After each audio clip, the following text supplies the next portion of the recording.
시청자 여러분 안녕하십니까? 뉴스타트 1부 시작합니다. 윤 대통령 탄핵 국면 소식부터 살펴보겠습니다. 윤 대통령 탄핵 심판 변론이 끝난 지 3주가 넘었지만 정확히 언제 결론이 날지는 여전히 안개 속입니다. 통상 변론 종결과 동시에 선고날을 미리 지정해두는 형사 사건들과는 달리 헌법재판소 사건들은 추후 실제 선고 2, 3일 전에야 날짜가 나오기 때문인데요. 이런 관행의 배경을 송재인 기자가 알아봤습니다. 이것으로 변론을 종결하겠습니다. 선고 기일은 재판부 평의를 거쳐 추후 고지해 드리겠습니다. 그로부터 20여일이 지나도록 윤 대통령 탄핵 심판 선고 날짜는 여전히 감감무소식입니다. 헌재는 변론 종결 이후 평의까지 사실상 모두 마친 뒤 선고 2, 3일 전에야 기일을 알려왔기 때문인데 이는 결심 공판 막바지에 선고 날짜를 미리 지정해서 공개하는 일반 형사재판과 확연히 다른 관행입니다. 이 같은 배경으로는 먼저 두 기관의 사건 심리 방식 차이가 꼽힙니다. 형사사건의 경우 앞선 공판들에서 공개된 명시적인 증거를 위주로 유무죄를 판단하고 합의 재판부라에도 참여하는 판사 수가 3명이지만 헌재는 원칙적으로 재판관 9명이 중지를 모아야 하는 데다 다른 사건들과의 관계 등도 종합적으로 따져봐야 하는 만큼 선고가 가능한 시점을 일찍이 내다보기 상대적으로 쉽지 않다는 겁니다.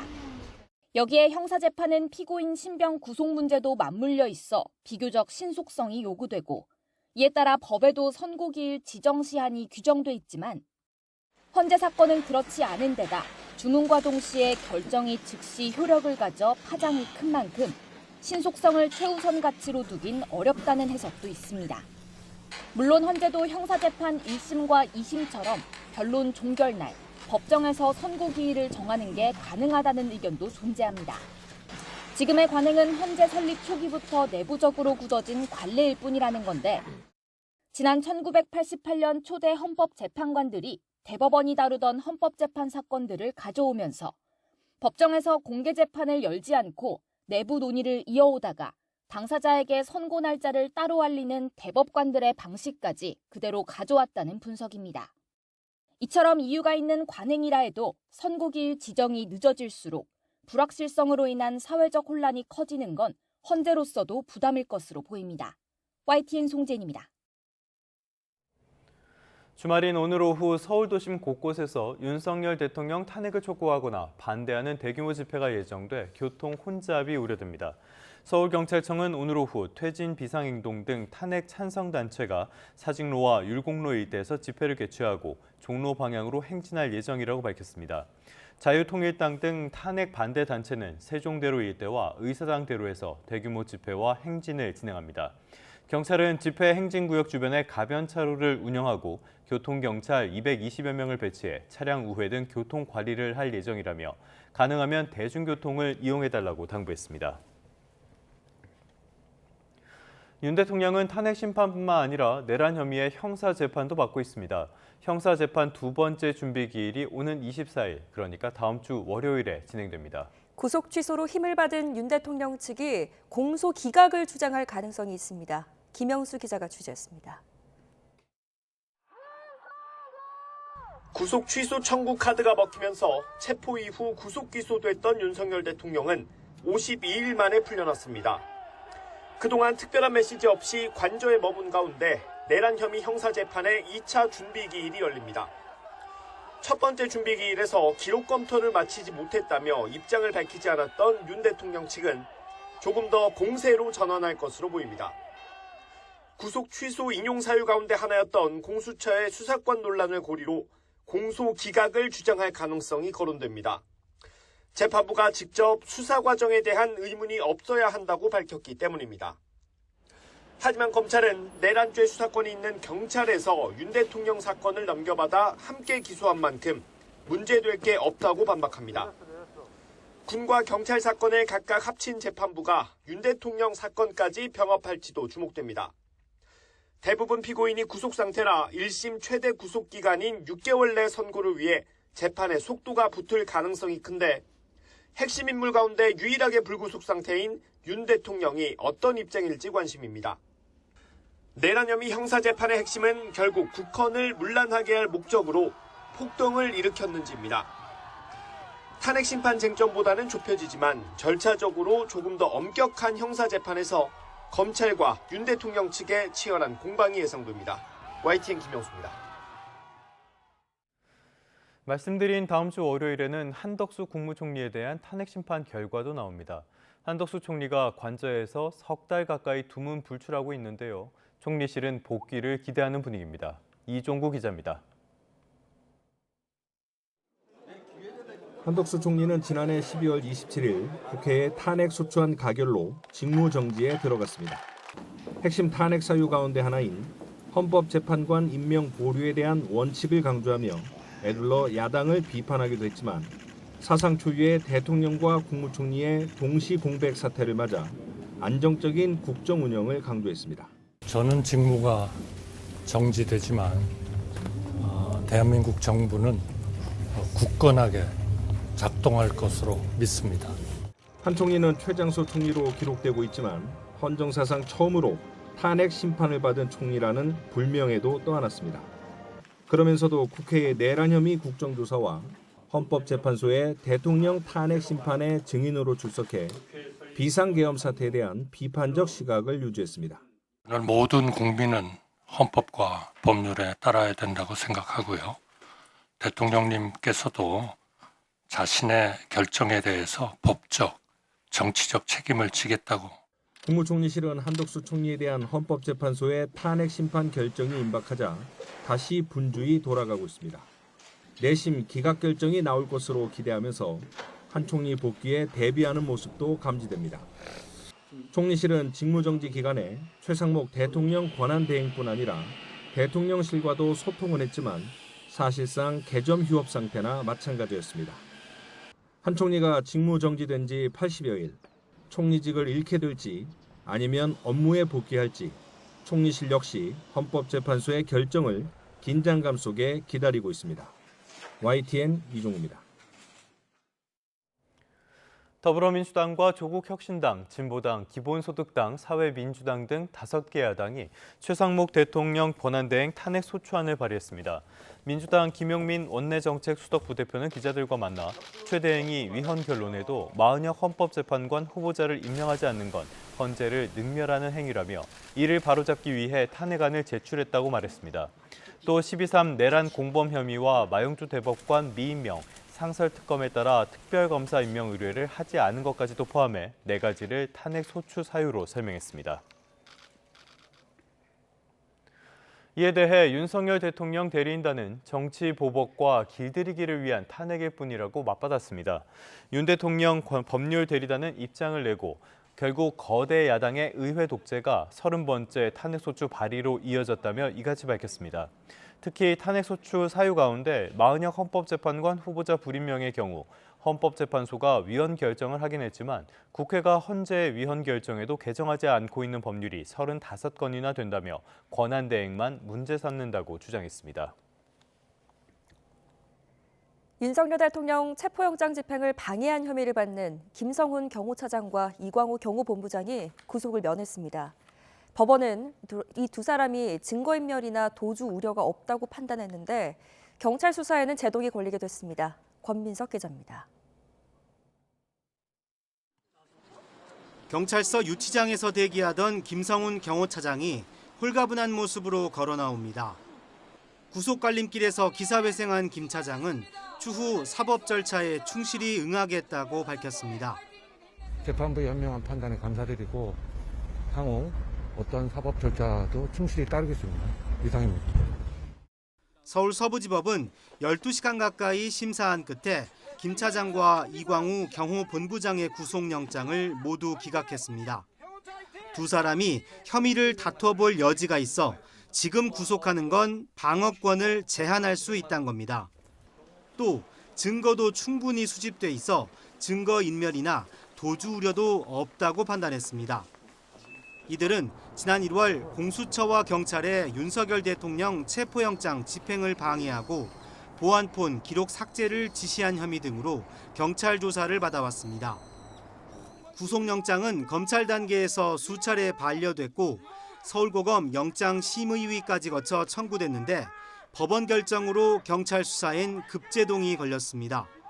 경찰 특수단은 기각 사유를 분석해 수사 방향을 결정할 거라고 했지만 대통령실 압수수색을 가로막아온 경호처 수뇌부가 자리를 지키게 되면서 핵심 증거로 꼽혀온 비화폰 서버 확보 등도 당분간은 어려워 보입니다.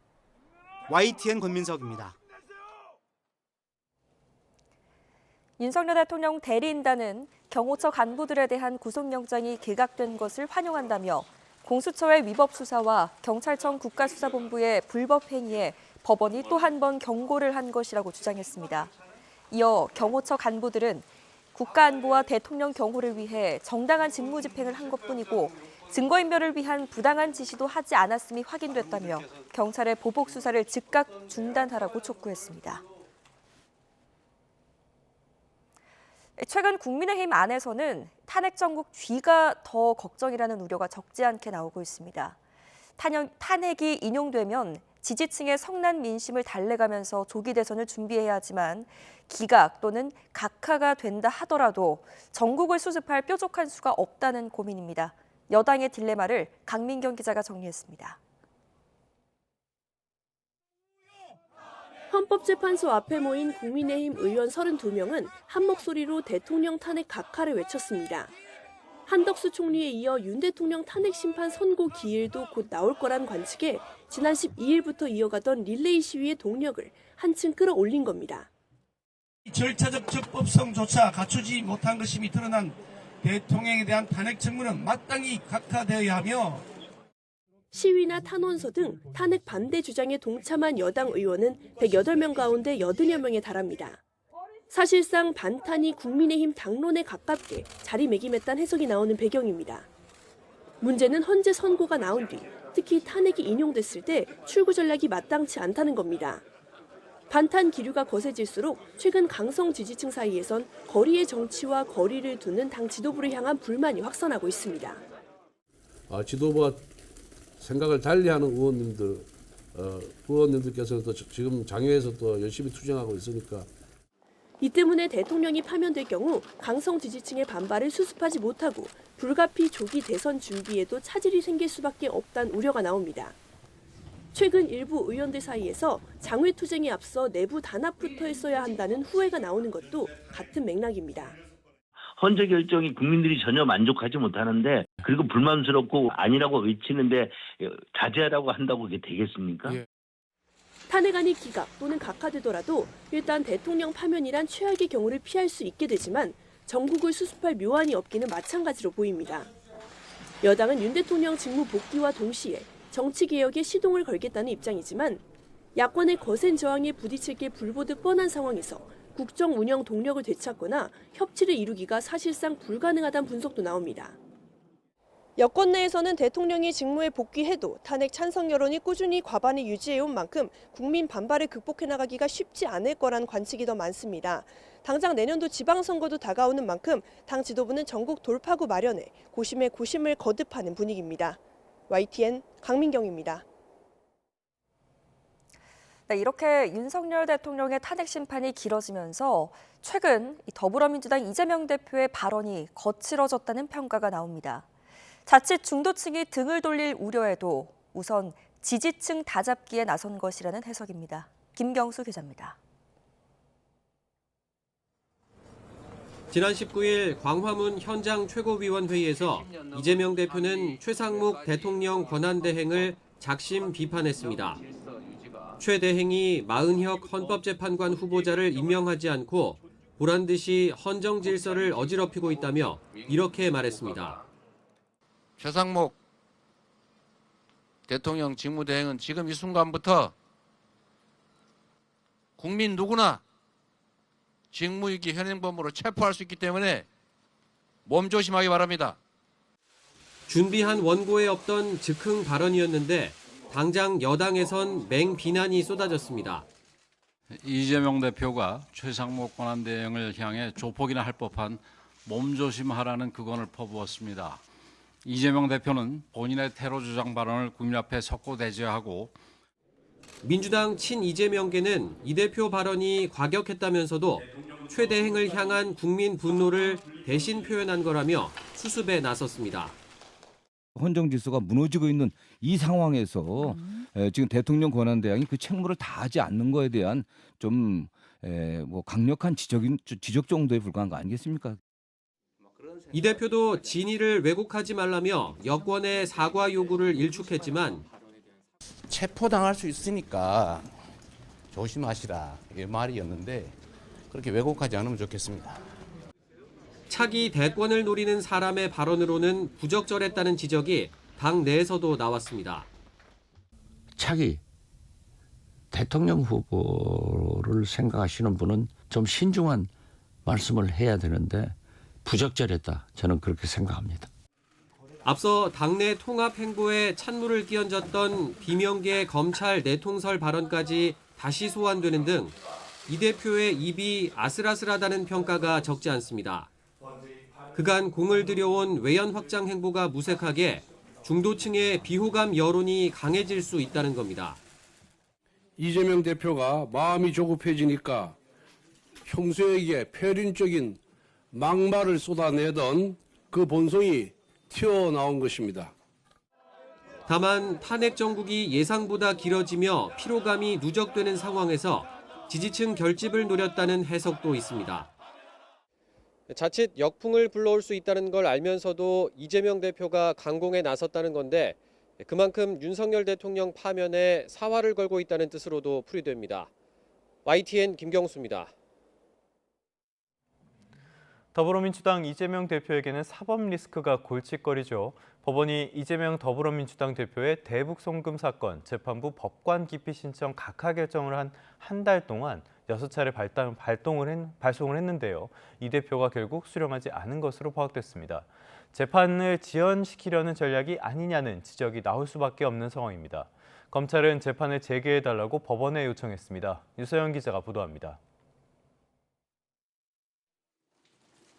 더불어민주당 이재명 대표가 수원지방법원의 대북 송금 사건 재판부 법관 기피 신청 각하 결정을 한 달째 수령하지 않은 것으로 파악됐습니다.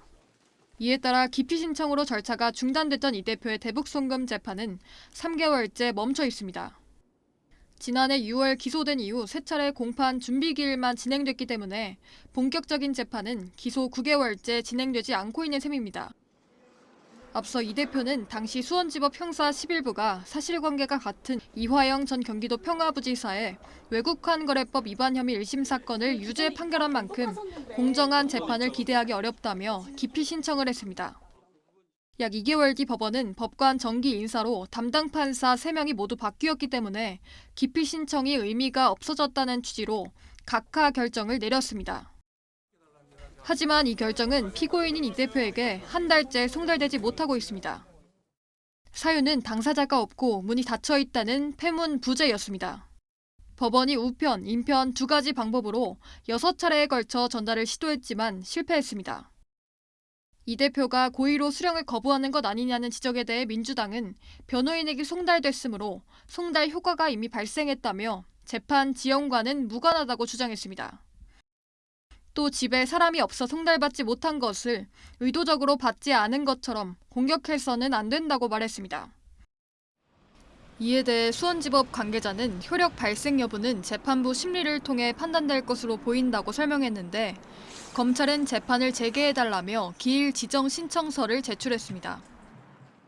앞서 이 대표는 서울고법에서 진행되는 자신의 공직선거법 사건 항소심 소송 기록 접수 통지서도 3번 만에 송달받았습니다. 당시에도 민주당 측은 배달 시점에 자택에 받을 사람이 없어 수령이 이뤄지지 않았을 뿐이라며 비슷한 해명을 내놨습니다. YTN 유서연입니다. 한미가 논란이 됐던 민감국가 문제를 조속히 해결하기 위해 협력하기로 합의했습니다. 하지만 외교 공백 자체는 여전합니다. 대통령 권한대행 체제가 길어지면서 외교 차질도 점점 커지고 있는데요. 탄핵 심판 결과가 나오더라도 이를 복원하는 데에는 시일이 더 필요할 전망입니다. 홍선기 기자가 보도합니다. 트럼프 미 대통령 취임 이후 우리나라는 아직 정상회담은커녕 정상 간 전화 통화도 하지 못하고 있습니다. 박근혜 전 대통령 탄핵 당시에도 트럼프 취임 열흘도 안 돼 이뤄졌던 권한대행과의 통화가 2달이 넘도록 성사되지 않은 겁니다. 그러는 사이 미국이 동맹인 한국을 에너지부 민감국가 명단에 포함하는 일이 벌어졌습니다. 정부가 뒤늦게 조속한 해결을 합의하며 진화에 나섰지만 논란 초기에는 내용도 파악하지 못해 외교 참사라는 지적이 이어졌습니다. 예, 아직 경위와 배경조차 파악이 안 돼 있으니까 그런 세부 사항에 대한 답을 들을 상황은 아니죠. 무슨 대처를 했던 것인지 정말 이 한미동맹의 역사에서 다시 있을 수 없는 외교 참사가 아닐 수 없습니다. 비상계엄과 대통령 탄핵 사태로 인한 외교 공백은 이뿐만이 아닙니다. 한덕수 국무총리나 최상목 경제부총리가 대통령 권한대행을 맡은 동안 국가 간 정상회담은 한 건도 이뤄지지 못했습니다. 또 한중일 외교장관 회담을 전후로 한국을 찾으려던 왕이 중국 외교부장은 결국 방한을 포기했습니다. 한 외교 소식통은 탄핵 사태 이후 격해진 국내 반중 시위가 왕이 부장의 방한 포기에 영향을 미쳤을 것이라고 말했습니다. 곳곳에서 외교 차질이 현실화하자 올가을 경주에서 열릴 에이펙 정상회의까지도 영향을 주는 건 아닌지 걱정하는 목소리도 높습니다. 조만간 대통령 탄핵 심판 결과가 나오더라도 정상 외교 복원까지는 시간이 걸릴 수밖에 없어서 외교 차질 우려는 당분간 계속될 것으로 보입니다. YTN 홍성리입니다. 트럼프 2기 출범 이후 처음으로 한중일 외교수장이 오늘 도쿄에서 모입니다. 국제적인 불확실성이 커지는 가운데 세 나라는 협력 강화 방안을 논의하는데요. 한일 사이에 양자 회담도 열릴 예정입니다. 김세호 특파원이 보도합니다. 한중일 외교장관 회의를 앞두고 열린 한중 외교장관 회담. 왕이 중국 외교부장은 한중은 뗄래야 뗄 수 없는 관계라며 긴밀한 협력과 교류를 강조했습니다.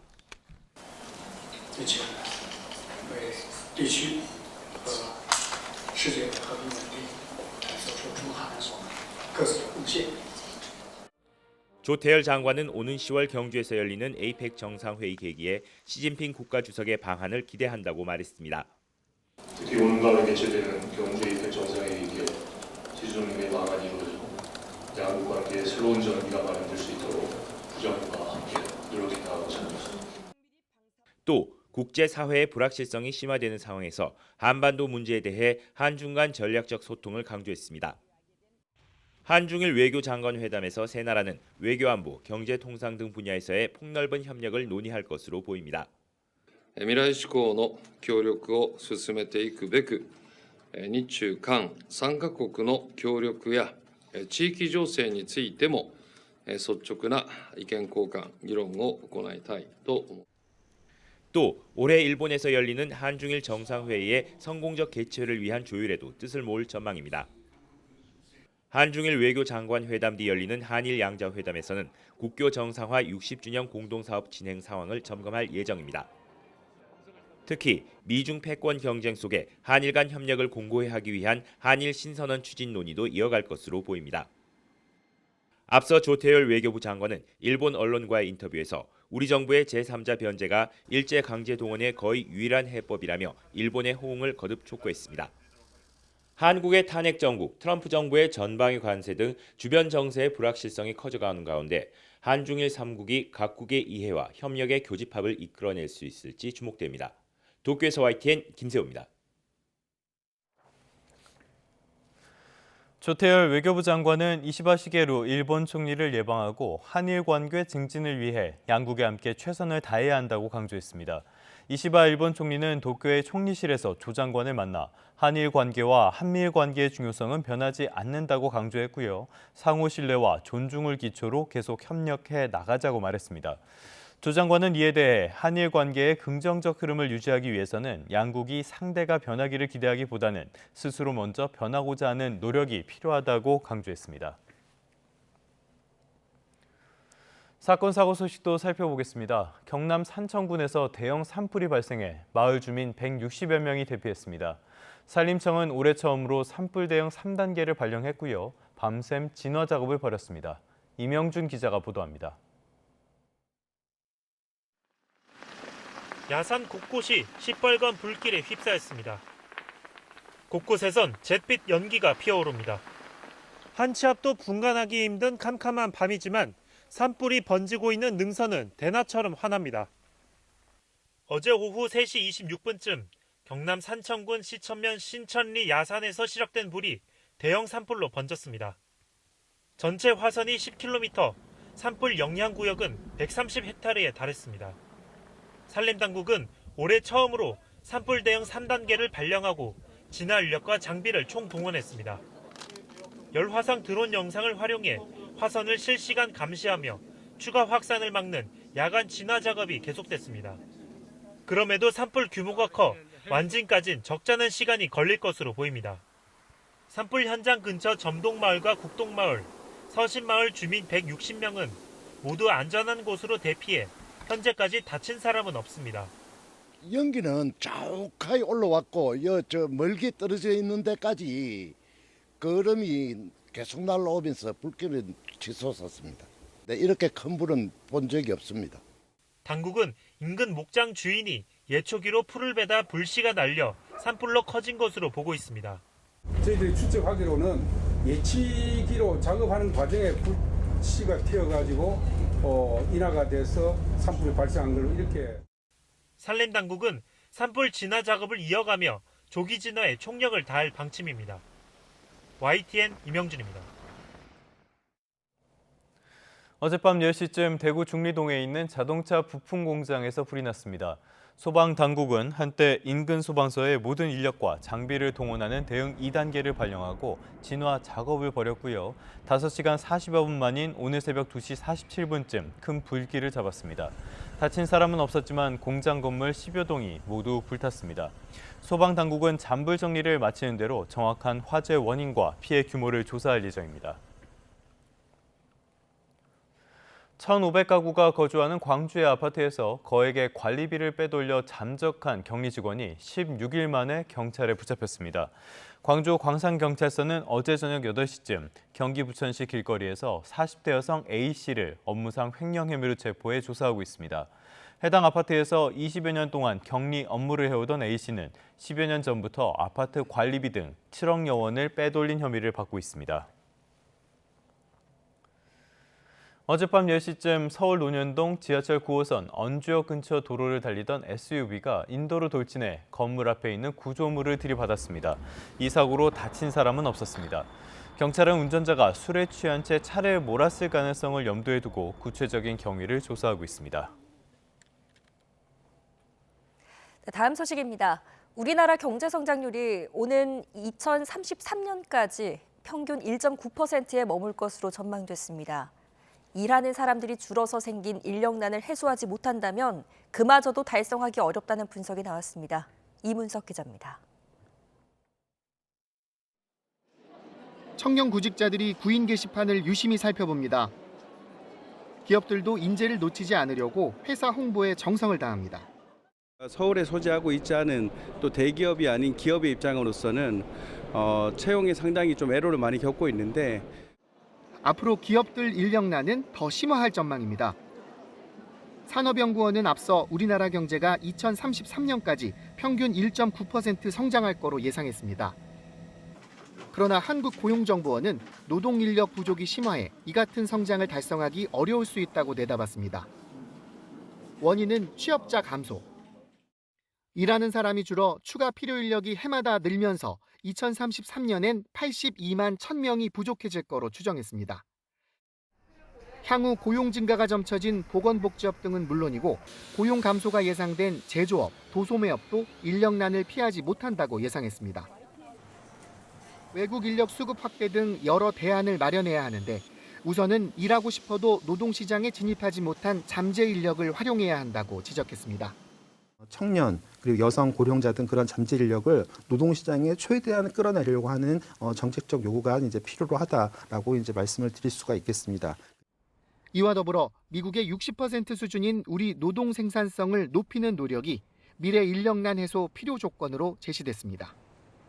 YTN 이문석입니다. 국내 2위 대형마트 홈플러스가 부실 기업이 된 배경에는 최대 주주인 MBK 파트너스에 무리한 투자금 회수 전략이 있다는 지적이 잇따르면서 사모펀드에 대한 규제 목소리가 커지고 있습니다. 저평가된 기업 인수를 통한 가치 제고라는 이 사모펀드의 본질적인 기능을 되살리기 위한 방안 마련이 시급해 보입니다. 황혜경 기자입니다. 사모펀드가 국내에서는 생소하던 2003년 외국계 사모펀드 론스타가 1조 3천억 원의 외환은행을 인수했습니다.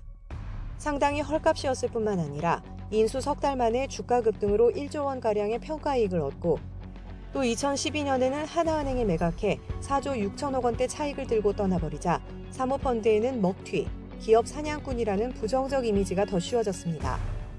하지만 저평가된 기업에 투자해 운영 개선 등으로 기업 가치를 끌어올린다는 사모펀드의 순기능 또한 무시할 수 없습니다. 정부도 뒤늦게나마 국내 사모펀드 양성에 나섰고 2004년 12월 제도적 기반이라 할 간접투자 산업운용업법 개정이 이루어졌습니다. 덕분에 초기 4천억 원에 불과하던 국내 사모펀드 규모는 20년 만에 136조 4천억 원으로 350배가량 성장할 수 있었습니다. 하지만 기본적으로 수익 창출이 목적이다 보니 기업 가치 제고나 지배구조 개선 등 장기적 목표를 달성하기에는 구조적 한계가 있다는 지적입니다. 특히 최근 홈플러스 사태로 사모펀드가 투자이익 극대화에 혈안이 돼 오히려 기업 부실을 초래한다는 비난이 커지고 있습니다. 실제로 견실한 가구 기업이었던 한샘은 지난 2021년 IMM 프라이빗 에쿼티에 인수된 뒤 매출과 영업이익 모두 급락했고 밀폐용기 1위인 락앤락 또한 어피니티 에쿼티 파트너스에 매각된 이후 영업이익이 급락하더니 지난해에는 상장 폐지됐습니다. 반면 대리점 갑질과 불가리스 사태 등 오너 리스크에 시달리던 남양유업은 사모펀드 한행컴퍼니에 인수된 이후 흑자 전환뿐 아니라 이미지도 개선돼 성공 사례로 꼽히고 있습니다. 이제 투자자가 글로벌화되면서 어쨌든 이익을 취해야 되니까 그러니까 네. 무리하게 되고 날짜 자산을 매각해서 빚부터 갚고 이제 악순환에 빠지는 이제 이런 일들이 벌어지는데 이 어쨌든 무너지면 안 되잖아요. 어느 정도는 조금 책임을 지우는 쪽으로 가야 되지 않을까. 토종 사모펀드 1호로 불렸던 MBK 파트너스가 무리한 차익 매수 전략으로 홈플러스를 인수한 뒤 소위 알짜 매장은 팔아치우고 부채 잔치 속 배당은 늘려온 정황이 속속 드러나면서 사모펀드를 바라보는 국민적 시선은 매우 따갑기만 한 상황. MBK는 영풍과 손잡고 세계 1위 비철금속 재련업체 고려아연과도 지난한 분쟁을 벌이고 있는데 고려아연은 경영권이 넘어갈 경우 기업 가치가 훼손되고 기술이 유출될 거라며 반발하고 있습니다. 20년 역사를 맞은 국내 사모펀드가 끝내 먹튀라는 오명을 떼어내지 못할 위기에 처했습니다. YTN 황혜경입니다.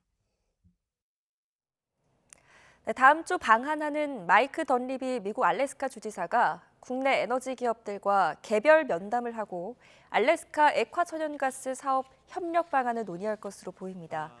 던리비 주지사는 오는 24일부터 25일까지 우리나라를 방문해 안덕근 산업통상자원부 장관 등 정부 관계자와 만나 알래스카 LNG 사업에 한국이 참여하는 방안 등을 협의할 예정입니다. 이와 함께 포스코 인터내셔널과 SK이노베이션 ENS, GS에너지, 세아제강 등 사업 관련 기업들과 개별 면담 일정도 조율 중인 것으로 전해졌습니다. 던리비 주지사는 한국 기업들과 만나 알래스카 LNG 개발 사업에 대한 설명과 함께 투자를 요청하고 관련 협의에 나설 것으로 전망됩니다. 체코 원전 수주를 발판 삼아 유럽 시장에 본격 진출하려고 했던 한국 수력 원자력 한수원이 최근 유럽 원전 수주전을 잇따라서 포기하고 있습니다.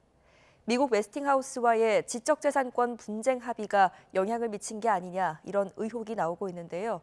정부와 한수원은 선을 그었습니다. 최하연 기자입니다. 지난해 7월 체코 정부는 신규 원전 건설 우선 협상 대상자로 한국 수력 원자력을 선정했습니다. 우리 정부와 한수원은 원전 본산지인 유럽에 수출 교두보를 마련했다며 축포를 터뜨렸습니다. 아마 네덜란드도 입찰 준비를 할 것이다 이렇게 생각을 하고요. 그리고 핀란드나 스웨덴하고도 지속적으로 이야기를 하고 있습니다. 하지만 지난해 말 스웨덴을 시작으로 지난달 슬로베니아, 이달 네덜란드까지 원전 수주전에서 잇따라 손을 뗐습니다. 공교롭게도 지난 1월 미국 웨스팅하우스와 지적재산권 분쟁에 합의한 시점과 비슷합니다. 이에 일각에선 한수원이 유럽 시장을 웨스팅하우스에 양보한 것 아니냐는 의심이 나옵니다. 진실이 담긴 협상 결과는 양측이 맺은 비밀 유지 협약 속에 묻혀 있습니다. 다만 안덕근 산업통상자원부 장관은 유럽 시장 포기는 아니라며 신중을 기한 선택과 집중이라고 설명했습니다. 저희가 보기에는 굉장히 사업성이 높다고 보는 체코 사업에 대해서도 국내에 굉장히 많은 논란이 있는 것처럼 섣부르게 수주를 하게 되는 경우에는 오히려 큰 문제가 될 수 있어서 지금 전문가들은 한수원이 유럽 시장을 웨스팅하우스에 내주더라도 기회는 있을 것으로 보고 있습니다.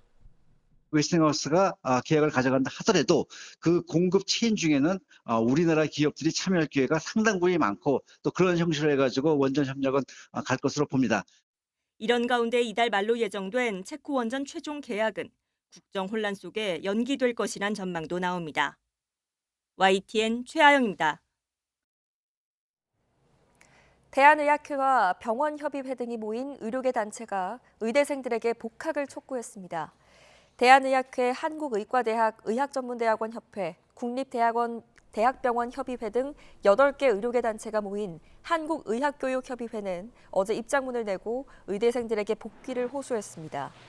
협의회는 학생들이 대한민국 의료의 미래를 생각하며 행동하고 있는 점은 이해를 하지만 지금 상황이 지속되면 의대생의 교육은 물론 의료 인력 양성에도 심각한 문제가 생길 것이라고 지적했습니다. 어제부로 1학기 등록을 마친 5개 의과대학 가운데 연세대와 고려대 의대생 절반가량이 복귀 신청을 한 것으로 파악됐습니다. 11시 59분까지 1학기 등록 복학 신청을 받은 연세대 의대는 6개 학년 700여 명 가운데 300명 이상이 복귀를 신청한 것으로 전해졌습니다. 고려대는 세부 현황을 공개하지는 않았지만 연세대와 비슷한 수준으로 알려졌습니다. 지난 1년간 집단 휴학 투쟁을 벌여온 의대생 사이에서 유의미한 변화가 감지된 건데 예상을 깬 연고대 의대생의 복귀 신청이 다른 대학에 어떤 영향을 미칠지 주목됩니다. 경찰이 의대생 수업 복귀를 방해하는 행위에 대해 엄정 수사하겠다고 밝혔습니다. 복학한 동료들을 온라인에서 모욕한 혐의로 의대생 2명을 검찰로 넘겼는데요. 이 혐의가 무거울 경우 구속 수사도 하겠다는 방침입니다. 부장원 기자입니다. 대학마다 의대생 복귀 시한이 다가오는 가운데 최근 온라인 커뮤니티에서는 복귀한 동료들을 향한 비난이 잇따르고 있습니다. 복학한 학생을 공개적으로 모욕하거나 허위 사실을 담은 글을 올리는 것은 물론 카카오톡 단체 대화방에서 수업 불참을 강요하고 따르지 않으면 SNS상에서 조리돌림하는 행위가 대표적입니다. 교육부가 수업 복귀를 방해하는 행위라며 수사를 의뢰했는데도 좀처럼 잦아들지 않자 경찰이 본격 대응에 나섰습니다.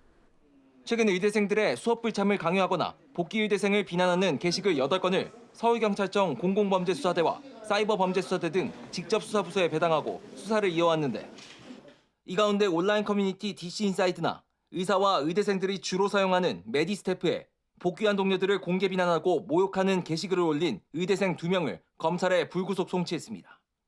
경찰청은 학업 복귀를 방해하는 행위는 학습권을 침해하는 중대한 범죄 행위라며 중한 행위죄에 대해서는 구속 수사를 추진하는 등 상응하는 책임을 묻겠다고 밝혔습니다. YTN 부장원입니다. 최근 들어서 해외 여행객을 중심으로 홍역 감염이 크게 늘고 있습니다. 특히 베트남으로 여행할 때는 백신을 맞는 게 좋고 1살 이하 영유아는 백신을 맞기 전이기 때문에 각별히 조심해야 합니다. 염혜원 기자입니다. 2급 전염병인 홍역 감염자가 늘고 있습니다.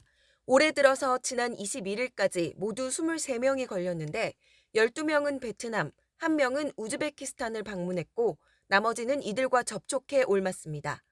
감염자는 지난 2월 말부터 큰 폭으로 증가했습니다. 잠복기를 고려하면 개학 전 베트남으로 휴가를 떠났던 여행객들이 많이 걸려온 것으로 추정됩니다. 실제 광주 전남 지역 감염자는 1세 미만 3명과 이들의 부모 등 가족 4명인 것으로 파악됐습니다. 홍역에 걸리면 발열과 기침 등의 증상으로 시작해 온몸에 발진이 생기게 됩니다. 홍역에 걸리지 않기 위해선 백신 접종이 가장 중요합니다. 홍역 유행기였던 1967년 이전 출생자는 자연 항체를 가지고 있는 경우가 많지만 1968년생부터 85년생까지는 접종 여부를 확인해야 합니다. 이후 출생자는 백신 접종이 의무화됐지만 1살 미만은 접종 전인이 주의해야 합니다. 항체가 없다면 출국하기 최소 6주 전부터 2회 접종을 다 하는 것이 좋습니다. 다만 최근 부산에서 확진된 20대의 경우 백신을 2회 접종했지만 감염된 만큼 베트남 등 유행 지역을 방문할 땐 손 씻기와 마스크 착용 등 예방 수칙을 철저히 지켜야 합니다. YTN 염혜원입니다. 오늘은 유엔이 정한 세계 물의 날입니다. 기후 위기가 심각해지면서 물 관리의 중요성은 한층 더 커졌고요. 화학 물질의 사용이 늘어나면서 새로운 양상의 물 오염 우려도 큽니다. 특히 미세 플라스틱의 경우 생수에 들어있는 양이 수돗물의 10배에 이른다는 연구 결과까지 나왔습니다. 고한석 기자입니다. 1991년 낙동강 페놀 유출, 이후로도 빈번하게 발생했던 공업용 오폐수의 하천 유입. 적극적인 단속과 수질 관리가 이루어지면서 이 같은 산발적 오염 사례는 줄었습니다. 하지만 여름철 폭염으로 수도권 최대 상수원인 팔당호가 조류에 뒤덮이는 등 기후위기로 인한 물 오염은 늘어나고 있습니다. 지구온난화가 더 진행되면 수질 오염을 넘어 물 부족 사태까지 벌어질 수 있습니다. 봄철에 가뭄 발생도 특히 남부 지역은 최근에 몇 년 동안 심각하게 나타나고 있잖아요. 이렇게 온난화가 심화될수록 기후변화도 더욱더 커지고 그에 따라서 이 극한 현상들의 발생 빈도나 강도는 더욱더 커지거든요. 종이컵과 프라이팬 등 생활용품에서 주로 사용되는 과불화 화합물이 걸러지지 않고 하천으로 스며드는 것도 큰 문제입니다. 암을 일으키거나 면역 체계를 손상할 수 있으면서 분해도 잘 되지 않고 생태계에 축적됩니다. 그 OECD 그 정의에 의하면 10,000종 이상이 된다고 합니다. 1940년부터 이제 사용이 됐고, 굉장히 그 특이한 물질이고 안정적이어서 사용하지 않는 데가 없고요. 비스페놀 A 등의 환경 호르몬을 함유해 유해하다고 알려진 미세 플라스틱은 우리의 혈액 속에서도 검출될 정도입니다. 특히 시판 생수에서 수돗물의 10배에 이르는 미세 플라스틱이 검출됐다는 국내 연구 결과도 나와 안전지대는 없다는 걸 보여줍니다. 이 남극에 있는 눈에서 이제 플라스틱을 검출한 거고요. 그게 나오고요. 그 다음에 북극에 있는 빙하를 뚫어서 검출해도 플라스틱이 나옵니다. 그다음 대기의 구름에서도 미세 플라스틱이 나오고요. 작은 것들은 이제 같이 수증기와 같이 증발을 하거든요.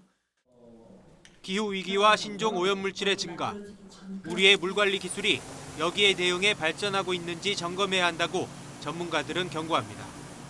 YTN 고한석입니다. 스포츠 뉴스입니다. 2025 시즌 프로야구가 오늘 전국 5개 구장에서 일제히 개막합니다. 새로 바뀐 규정에 풍성한 기록까지 예상돼서 올해도 뜨거운 흥행 열기를 이어갈 것으로 보입니다. 양시찬 기자입니다. 지난해 사상 첫 1,000만 관중 흥행 신기록을 쓴 프로야구가 돌아왔습니다. 서울과 인천, 수원, 대구, 광주까지 5개 구장에서 일제히 개막 경기가 치러집니다. 10개 구단 감독은 시범 경기에서 검증을 마친 외국인 투수들을 개막전 선발로 예고하며 첫 경기부터 총력전을 다짐했습니다. 우리가 강팀임을 보여드리는 한 해로 만들겠습니다. 특히 1승의 소중함을 느꼈기 때문에 올 시즌은 꼭 포스트 시즌에 들어가고. 올해는 특히 새로 바뀐 규정들로 변화가 예정돼 있어 팬들의 흥미를 끌고 있습니다. 마운드와 타석에서 투수와 타자의 시간을 제한하는 피치 클록이 도입돼 지루할 틈 없이 경기가 이어지고 각 팀과 선수들의 대응을 지켜보는 것도 올 시즌 색다른 볼거리입니다. 자동 투구 판정 시스템 A베이스의 스트라이크 존 높이가 조금 낮아진 것도 각 팀 전략에 영향을 주는 변수입니다. 감독들은 투수의 어깨에 기대를 걸고 있습니다. 문동주 선수를 좀 많이 응원해 주시길 바랍니다. 올해 분명히 더 잘할 겁니다. 손주영 선수의 또 한 번의 성장을 관심 있게 지켜봐 주셨으면 하는 생각입니다. 아마 올 시즌을 통해서 우리나라의 자완 에이스로 성장하지 않을까. 2년 연속 우승을 노리는 디펜딩 챔피언 기아를 3강으로 꼽히는 LG와 삼성이 막아낼 수 있을지, 또 하나와 롯데 등 지난해 포스트 시즌 진출에 실패한 팀들이 올해는 가을 야구 꿈을 이룰지, 풍성한 화제거리와 함께 프로야구가 또 한 번의 1000만 관중 신화를 향해 달려갑니다. YTN 양시창입니다. 프로농구 6강 플레이오프 진출을 노리는 정관장이 KCC를 대파하고 공동 6위로 올라섰습니다. 정관장은 안양체육관에서 열린 프로농구 정규리그 홈경기에서 KCC를 91대 70으로 격파했습니다. 버튼이 18점에 8리바운드, 어시스트 6개로 활약했고 박시훈이 16점, 변준영과 고메스도 12점씩 올렸습니다. 3연승을 달린 정관장은 최근 2연패에 빠진 DB와 함께 공동 6위로 올라서면서 6강 플레이오프 진출 경쟁을 안개 속으로 만들었습니다. 정규리그 우승을 달성한 SK는 안방에서 현대 모비스를 제압했습니다.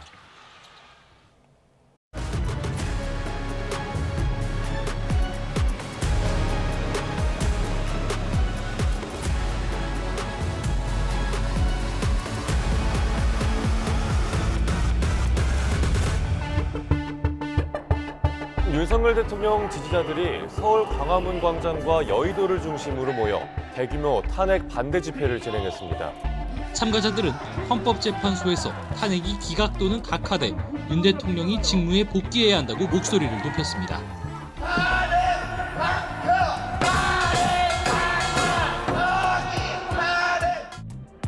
헌법재판소 인근 등지에선 윤석열 대통령 탄핵에 찬성하는 집회가 열렸습니다. 참가자들은 내란 종식과 민주주의 수호를 위해 전원일치 탄핵안 인용 결정만이 남았다고 외쳤습니다. 내란 속에 윤석열을 구속하기 위해 밤을 지새며 남태령을 넘었고 윤석열 대통령 탄핵 심판 선고가 임박했다는 관측에 정치권에선 여야 모두 어떤 결과가 나오든 받아들여야 한다는 목소리가 높아지고 있습니다. 이 같은 요구에 여당 지도부는 앞서 헌재 판단에 승복하겠다는 뜻은 여러 차례 밝혔다며 당의 공식 입장 역시 마찬가지라고 강조했습니다. 앞서 이재명 대표 역시 유튜브 방송에 출연해 승복 의사를 드러냈는데 그럼에도 여야는 여전히 서로의 진정성을 의심하고 있습니다. 대통령 석방 이후에 주춤하던 잠재적 대선 후보들이 주요 인사를 만나거나 책을 출간하면서 다시 활동 반경을 넓히고 있습니다. 종교 지도자들의 통합과 화합, 그리고 치유의 정신이 정말 필요할 거라고 생각해요. 오세훈 시장은 오는 24일을 저서 출간일로 정했는데 그때쯤엔 탄핵 심판 결론이 나올 거란 판단도 깔린 거로 풀이됩니다. 연일 중도와 실용 노선을 띄우는 민주당은 이재명 대표를 준비된 미래 지도자 이미지로 만드는 데 강력을 집중하고 있습니다. 윤 대통령의 탄핵 심판 선고를 앞두고 헌법재판소 인근의 긴장감은 높아지고 있습니다. 돌발 상황을 막기 위해 경찰은 헌재 인근을 봉쇄하다시피 경계하고 있습니다. 상인들은 흥분한 시위대로 인해 선고일에 사고가 생기지는 않을지 걱정이 끊이지 않습니다. 영업은 당연히 못할 것 같고요. 나와서 셔터를 내리고서라도 이 건물에서 좀 지키고 있어야 되지 않을까. 헌법재판소가 박성재 법무부 장관에 대한 변론 절차를 하루 만에 종결했습니다. 국회 측은 박 장관이 사실상 계엄에 동조했고 국회 무력화를 시도했다고 주장했습니다. 비상경을 명확하게 강력하게 반대하지 않고 침묵 방조하거나 박성재 법무부 장관은 회의 주장은 논리적 비약이라며 조목조목 반박했습니다. 공권 탄핵 소추는 오로지 법무부 장관의 직무정지를 목적으로 이루어진 국회의 권한 남용입니다. 대통령 파면을 외치며 일주일째 거리 행진과 집회를 이어간 민주당 지도부는 헌법재판소의 신속한 결정을 거듭 촉구했습니다. 헌법재판소는 탄생 배경과 존재 이유를 되새겨야 합니다. 여당에선 윤 대통령 복귀를 점치는 기대 섞인 전망이 확산하고 있습니다. 현 상황이라면 적어도 기각이나 각하가 될 수밖에 없는 구조가 아니겠나. 윤 대통령 탄핵 심판이 선고만을 남겨둔 예민한 전국 탓인지 정치권의 발언 수위도 날로 높아지는 분위기입니다. 최상목 대통령 직무대행은 국민 누구나 직무유기 현행범으로 체포할 수 있기 때문에 몸조심하기 바랍니다. 자신의 지지자들로 하여금 테러를 저지르라고 부추기는 불법 테러 선동입니다. 헌법재판소가 오는 24일 오전 10시 한덕수 국무총리에 대한 탄핵 사건 판결을 선고하기로 했습니다. 지난해 한 총리에 대한 탄핵 소추안이 가결된 지 87일 만입니다.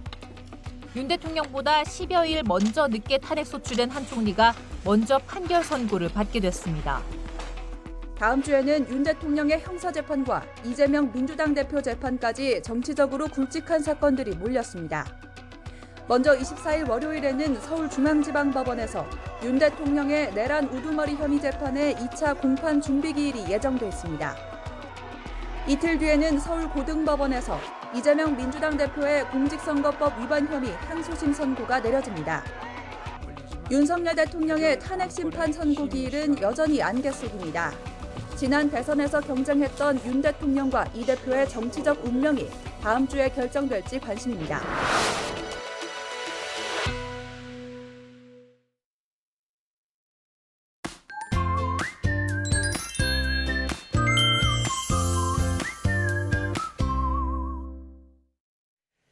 오늘은 어제보다 더 따뜻하겠습니다. 서울은 낮 기온이 18도, 대구는 25도까지 올라서 초여름 날씨 예상되는데요. 다만 일교차는 15도 안팎까지 크게 벌어집니다. 여벌의 옷은 꼭 챙겨주시기 바랍니다. 오늘도 미세먼지가 유입되면서 대기질이 안 좋겠고 오후에 동쪽 지역은 보통 수준을 회복할 것으로 보입니다. 산불도 조심해야 합니다. 경남 산청에는 올해 첫 대형 산불이 나서 진화 작업 중입니다. 현재 동해안에는 강풍주의보가, 영남 동부에 건조주의보가 발효 중인데요. 주말을 맞아 산행 가신다면 불씨관리 철저히 해주시길 바랍니다. 현재 기온 살펴보겠습니다. 춘천이 3.6도, 대구가 8.4도고요. 낮 기온은 서울이 18도, 청주와 대전이 22도, 대구는 25도까지 오를 전망입니다. 날씨였습니다. 네, 뉴스타트 1부 마칩니다. 네, 잠시 뒤 2부가 이어집니다. 시청해주셔서 고맙습니다.